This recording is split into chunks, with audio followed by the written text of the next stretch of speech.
शेतकऱ्याकडे उपलब्ध असलेली जमीन ही त्याची प्रयोगशाळा असते।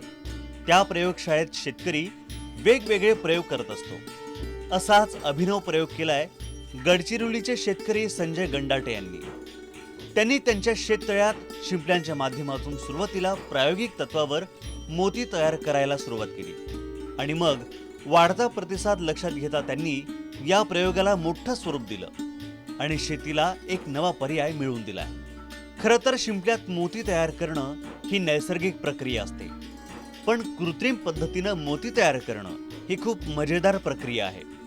जाणून घेऊयात नेमकी कशी आहे ही पद्धत। स्वाती नक्षत्रामध्ये जर पहिलं थेंब गेलं पाण्याचं तर शिंपल्याच्या आतमध्ये गेला तर मोती होत, हे त्या संकल्पना होती। तर त्यामध्ये मग आम्ही काय केलं की KVKला संपर्क साधला मी त्यावेळेला कृषी विज्ञान केंद्राला गडचिरोली येथे।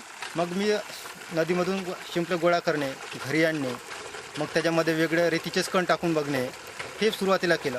तर शेतकऱ्यांना असं म्हणायचं मला की ज्या शेतकऱ्यांकडे तलाव आहेत बा आणि 12 ते 18 महिने जर आपण तलावामध्ये त्या शिंपल्यांना ठेवलं तर आपण जे काही हिरे मोती जडे मोती जे म्हणतो आहे रत्न नवरत्नापैकी नंबर 2 वरती जो आजचा रत्न आहे मोती, हा आपण मोती आज उत्पादन करू शकतो।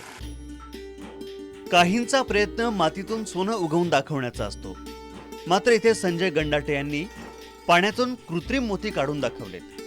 त्यांनी तयार केलेला एक मोती जवळपास 300 रुपयांना विकला जातो। या प्रयोगातून 18 महिन्यात गंडाटे यांना दरमहा लाखाच्या आसपास नफा मिळतोय। हा प्रयोग यशस्वी करण्यासाठी कृषी तज्ञ SP पोटे यांनी सढळ हस्ते सहकार्य केल्याचं गंडाटे सांगतात। महाराष्ट्रात असा प्रयोग या अगोदर माझ्या मते तर हा पहिलाच असेल। मी पण इतर शेतकऱ्यांना ह्याविषयी माझ्या परिसरातील लोकांना सांगतोय की मार्गदर्शन करतोय की या प्रकारे शेती केली तर तुमचं पारंपरिक शेतीला फाटा देऊन एक प्रकारे काहीतरी नवीन आधुनिक शेतीकडे आपण वाटचाल करू शकतो आणि शेतीमध्ये कमी जागेमध्ये आपण जास्तीचं उत्पन्न घेऊन आपल्या कुटुंबाचा आर्थिक जे हे असतं स्तर उंचवू शकतो। पर्यावरणीय बदल, ऋतुमानाचं बदललेलं वेळापत्रक यामुळे शेती व्यवसाय पूर्वीसारखा राहिला नाही। त्यामुळे शेतकऱ्यांनी आता पारंपरिक शेतीची मळलेली वाट सोडून वेगळा विचार करण्याची गरज निर्माण झाली आहे। ओम प्रकाश चुनारकर, जय महाराष्ट्र, गडचिरोली।